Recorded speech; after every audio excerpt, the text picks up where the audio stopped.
अब बात करते हैं यांत्रिक ऊर्जा की। यांत्रिक ऊर्जा क्या होती है? आपने दीवार में कोई भी वस्तु फोटो फ्रेम टांगने के लिए क्या करते हैं? कील ठोकते हैं। यहाँ देखिए कील ठोकने का दिखाया जा रहा है। तो क्या कर रहे हैं? ये हम ऊर्जा को यांत्रिक ऊर्जा में परिवर्तित कर रहे हैं, जिससे कि कील दीवार में अंदर ठुक रही है। या फिर आप बचपन में आप लोगों ने बहुत सारे गुलेल खेली होंगी। उस गुलेल में आप क्या करते हैं?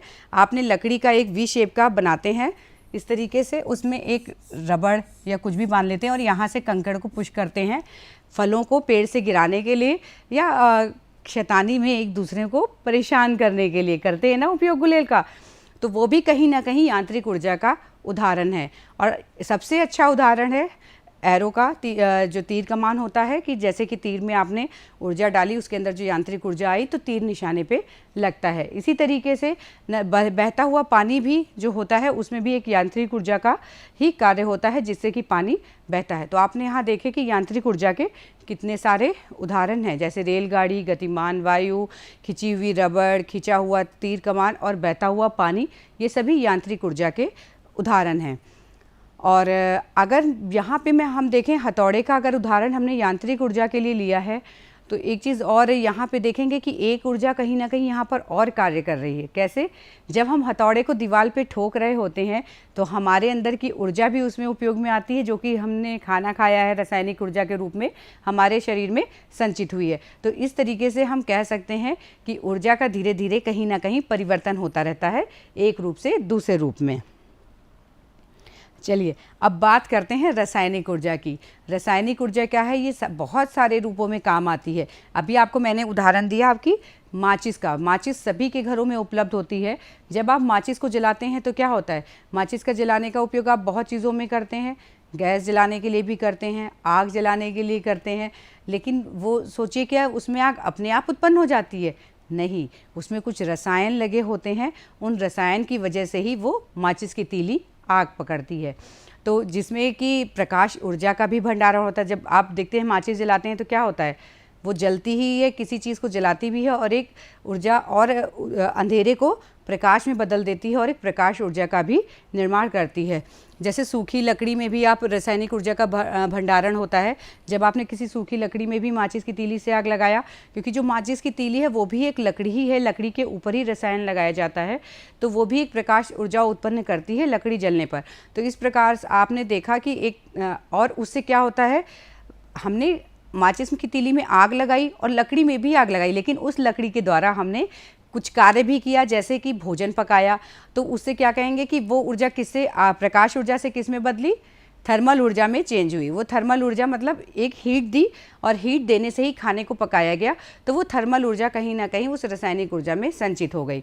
अब आगे हम देखते हैं कि भोजन का रासायनिक रूप में भंडारण होता है। जैसे सौर ऊर्जा के रूप में भी आपको बताया कि पौधों में भोजन बनता है, तो भोजन में भी रासायनिक ऊर्जा के रूप में भंडारण होता है। भोजन से शरीर को ऊर्जा मिलती है। आपने देखा कि जो हमारे अंदर रासायनिक ऊर्जा के रूप में भोजन संचित होता है, उससे भी हमें ऊर्जा मिलती है। फिर भाप इंजन, बहुत सबसे शुरुआत में भाप इंजन आए और भाप इंजन से हमने देखा कि कैसे यांत्रिक ऊर्जा में उसे परिवर्तित किया गया। तो इंजन एक स्थान से दूसरे स्थान में रेलगाड़ियों को, लोगों को लाने ले जाने का कार्य करने लगी। फिर धीरे धीरे इंजन, पेट्रोल, सब ये सब रासायनिक ऊर्जा ही हैं, जो रासायनिक ऊर्जा का हम उपयोग अपनी दिनचर्या में करने लगे, जो कि यांत्रिक ऊर्जा में परिवर्तित करके इनका उपयोग हम करते हैं।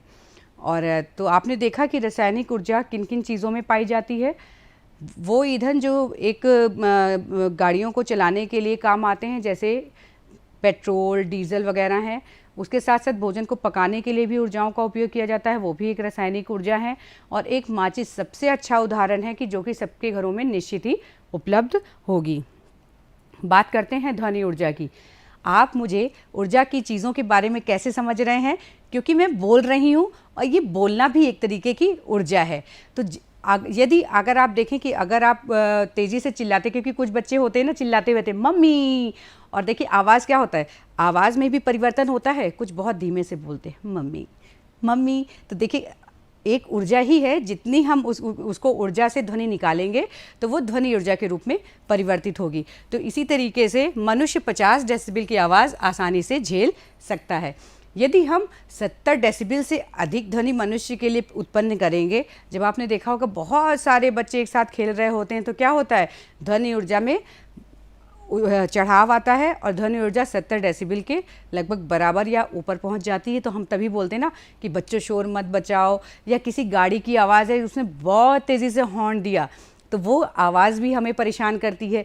या हम घर के अंदर कहीं भी कोने में बैठे होते हैं और छत के ऊपर से एरोप्लेन निकल जाता है तो आपको पता चल जाता है, तो ये ध्वनि ऊर्जा ही है कि इसकी ये डेसिबल के अनुसार ही हमें पता चल जाता है इसकी डेसिबिलिटी जितनी होती है। यदि 50 डेसिबल है तो हम उसे आसानी से सुन सकते हैं, और यदि 50 डेसिबल से कम है तो उसकी आवाज़ हम तक नहीं पहुंच पाएगी, और ये ज़्यादा है तो हमें वो कहीं ना कहीं नुकसानदेह करती है और हमें नुकसान पहुंचाती है। तो हमें 50 डेसिबल तक का ही आवाज़ को आसानी से उपयोग में लेना चाहिए, खुद भी तेज़ नहीं बोलना चाहिए। तो ये है आपकी ध्वनि ऊर्जा का उदाहरण। और बहुत अच्छा उदाहरण आपने देखा होगा कि बादलों की गर्जन कैसे हम तक पहुंच जाती है, क्योंकि उसमें सबसे ज़्यादा उसकी डेसिबिलिटी इतनी ज़्यादा होती है कि वो आसमान में आवाज़ करते हुए हम तक अपनी आवाज़ को कैसे पहुंचा देते हैं।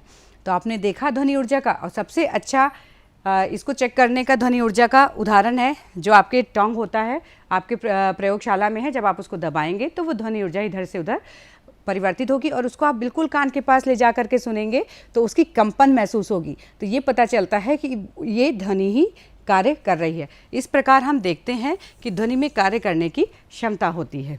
तो आपने जाना ध्वनि ऊर्जा के बारे में। आते हैं प्रकाश ऊर्जा पर। रात होती है तो बहुत डर लगता है कि नहीं, कहते हैं मम्मा बल्ब जला दीजिए, अंधेरे कमरे में रहने से दिक्कत होती है। तो ये अंधेरा हमें कैसे नहीं खलता है, क्योंकि हमारे पास प्रकाश ऊर्जा उपलब्ध है। टॉर्च के द्वारा हम बल्ब जला लेते हैं।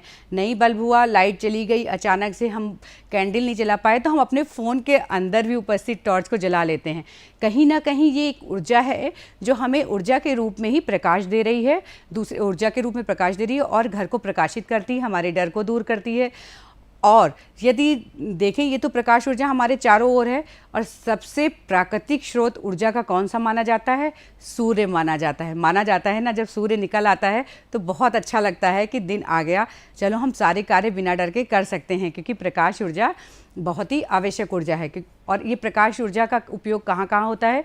भोजन बनाने में किया जाता है। सबसे ज़्यादा उपयोग इसका भोजन बनाने में होता है। इस प्रकार से एक ऊर्जा है ऊष्मीय ऊर्जा।